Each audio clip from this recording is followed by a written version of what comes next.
Benjamin Patini Wan mapasinglay tua long tum Akinita din ngom nahi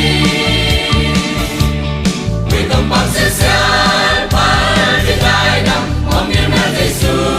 Om pagsunga Kinyam kenaling Tahong paipa Kalong sumatunin Ang swaki Paniwan biten Pagsasya Sambal na pasyan Mintanghen Ama patakni Tetunga Nang naong medjin Pagsay-say Quy công pagsasal Palbigay ng Omir na Jesu Om pagsunga Kinyam kenaling Tahong paipa Kalong sumatunin Ang swaki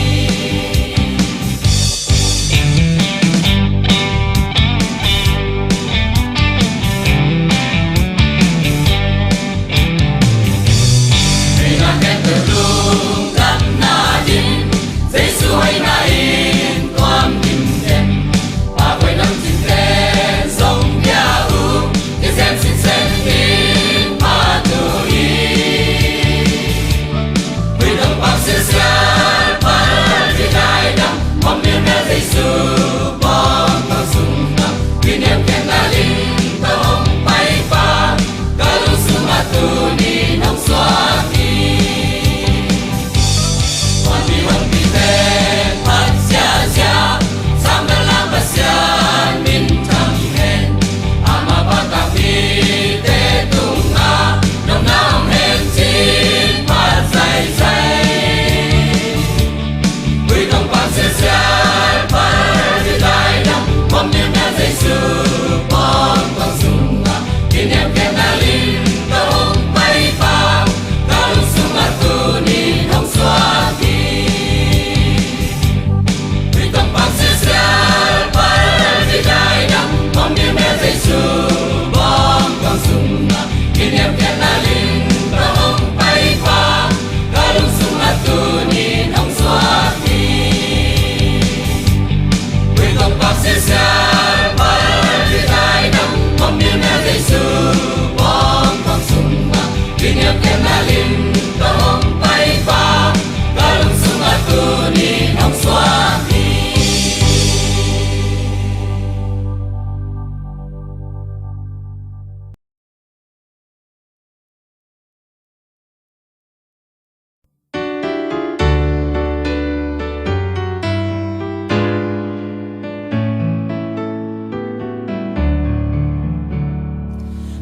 Cùng tung akisel nào nghe chiều trao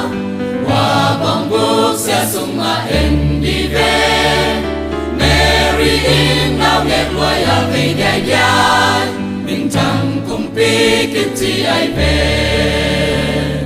Ô bên lê na hông phải pi đi in Hông cùng tàu pa và em đi đi Mình chẳng cùng pi pa hi na pi Tình na lâu bóng bố ca hông xoa Ngu nạc si tê và na tê điam điam Giê-xu xoa na bóng bố không hiểu lý Tu chính tê châu mê muốn bay đi qua Lấy tung hông cung pa và em nụ Ô bên lê na hông bay pi đi in Hông cung tàu pa và em đi ni Mình thăng cung pi pa hi na pi in Kiên na lâu bóng bố ca hông xoa Ban tung mi tê dòng là xa dây dây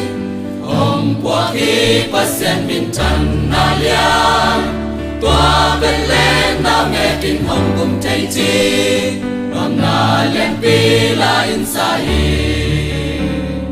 Ô bên lên na hông bay pi đi in Hông cùng tàu pa và em đi ni Mình chẳng cùng pi pa hi na pi in Tên na lâu bóng bố ca hông xoa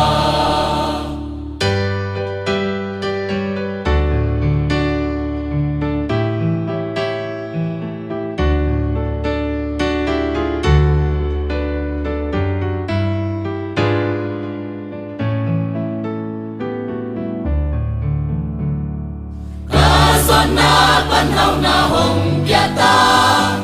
aton tung nun ta na hong piata hong si man mo mai na ka ngata na nghe ca lung đam na hi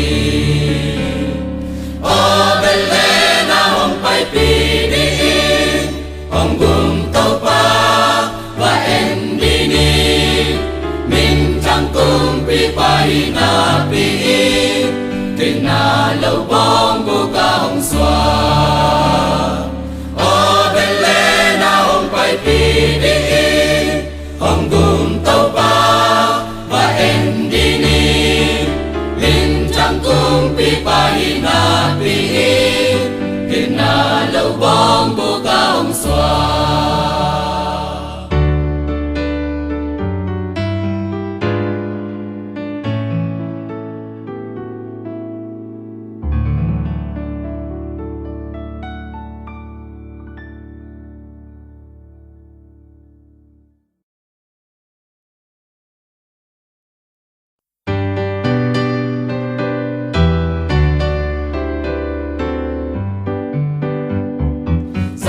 Kim tam đại kim lại ta không ngon đi mẹ sẽ hồng xoa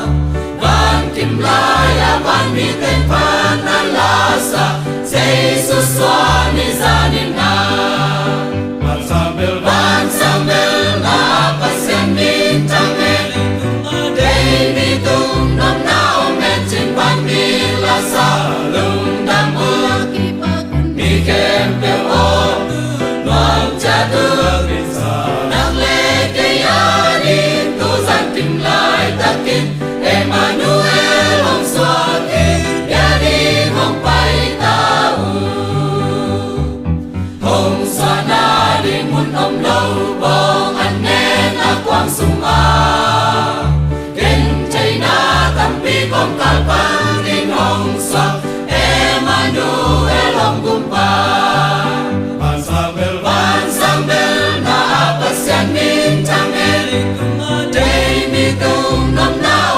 trên ban mi la sa lung nam mơ mi kem eo o đoàn cha thương nang lê cây a đi tu gian tìm lại ta kinh Emmanuel hong xoa kinh ya đi hong pai ta u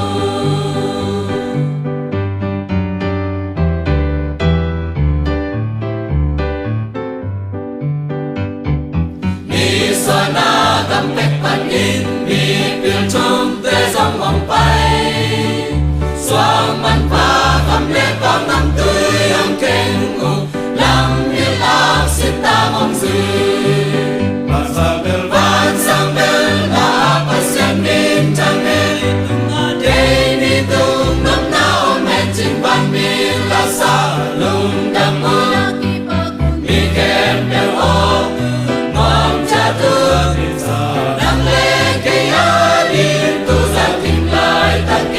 Emmanuel hong xoa kinh ya đi hong pai ta u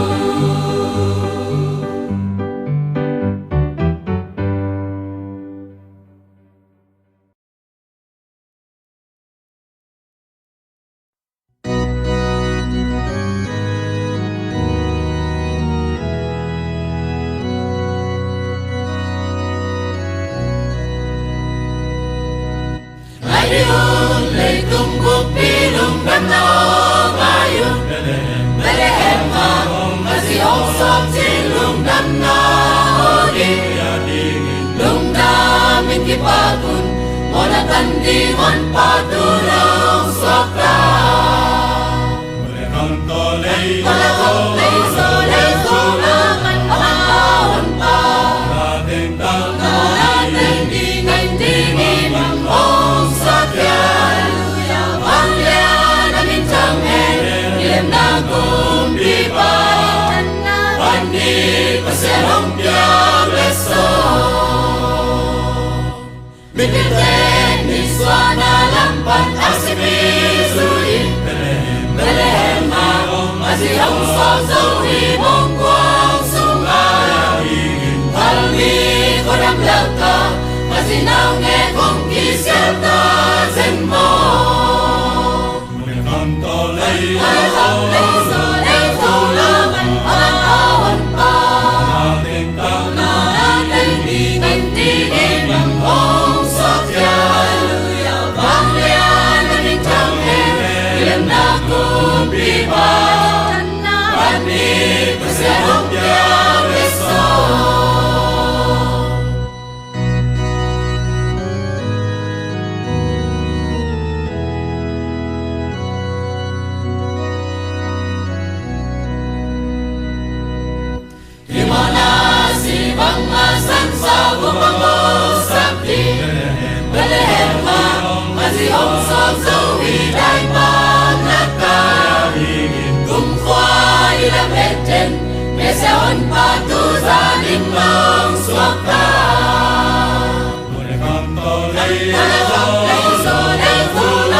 Khopanain kwa nyala katanga kwa nyali na zau kehi kwa mabangin belen kwa hongtanga belen na nanzo kwa lauhi sudah gamle galile kamatanga amya na kempe hongtang ta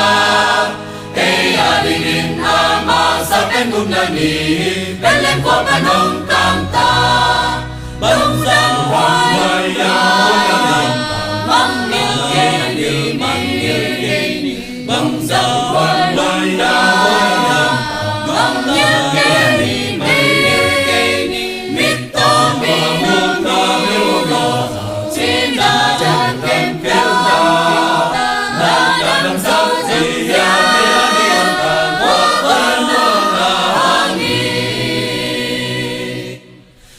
Kabang nain kwa nyala katanga kwa nyali na zau kehi Tua mabangin leitung kam tengatanga kwa nyanain zau tua lauhi Belen kwa bakong talmanina amya na kempe hong tang ta Eya dingin ama sa pengungani Belen kwa panong tang ta Bangsa waya bangsa waya mito bimuta cinta dan kempel dalam saja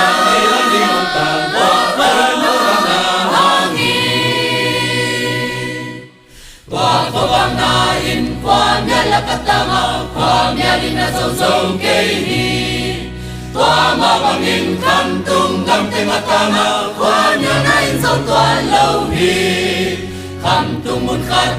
ako bakong tanga amya na kempe hong tang ta Eya dingin ama sa pengunani Belen kwa panong tang ta